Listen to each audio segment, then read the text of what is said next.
भगवान श्री गणेश व्यास जी के मुखारविंद से निकलने वाले वचनों को साफ कर करके लिख रहे हैं। श्रीमद् भागवत कथा की रचना हुई, व्यास जी प्रसन्न हुए, पर थोड़ी देर के बाद में व्यास फिर निराश हो गए, नाराज हो गए, फिर दुखी।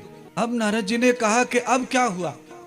अरे बड़े बड़े योगी जति ऋषि मुनि चले गए, एक बार प्रभु दर्शन नहीं हुआ और तुम्हें तो नारायण का दर्शन हुआ, गणेश जी का दर्शन हुआ।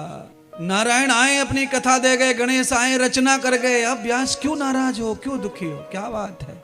व्यास जी कहते हैं, प्रभु श्री नारद जी, दुख का कारण यह है कि पुस्तक में चाहे जितनी औषधियां लिखी हों, पर उसे बांचने वाला और बताने वाला अगर नहीं है तो पुस्तक से कोई रोग ठीक होता नहीं है। पुस्तक का ज्ञान तो जड़ होता है, उस जड़ ज्ञान को चेतन अगर करना है तो उसके लिए चेतन आत्मा ही चाहिए। और कलयुग में अगर ये आपने जो रची है प्रभु, गणेश जी की जो रचना है, लेखन है, मेरी जो वाणी है, कलयुग के प्राणियों को अगर सुनाना है तो निष्कलंक और निकंठ निरंतर कथा सुनाने वाला आचार्य चाहिए।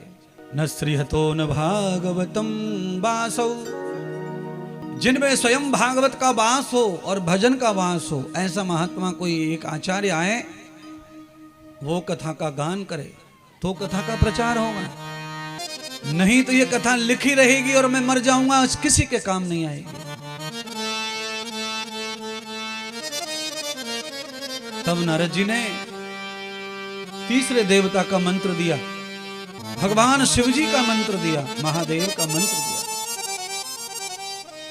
कहा, व्यास जी, 3 लोक 14 भवन में केवल और केवल महादेव ऐसे हैं जिनका तीसरा नेत्र विवेक और ज्ञान का खुला हुआ है। उनका ध्यान करो, अगर वो तुम्हारे आचार्य बनकर आ गए कथा सुनाने के लिए तो कथा पूरी दुनिया में पसर जाएगी और सबको लाभ देगी। सरस्वती नदी के तट पर बैठकर भगवान व्यास जो है शिव जी का ध्यान कर रहे हैं और भगवान शिव जी कैलाश में माता सती, माता पार्वती को श्रीमद् भागवत ही सुना रहे हैं।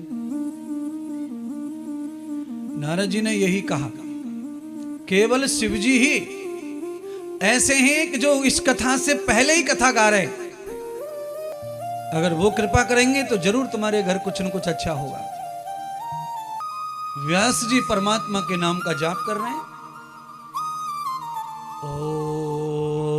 ओम नमः शिवाय, ओम नमः शिवाय, ओम नमः शिवाय।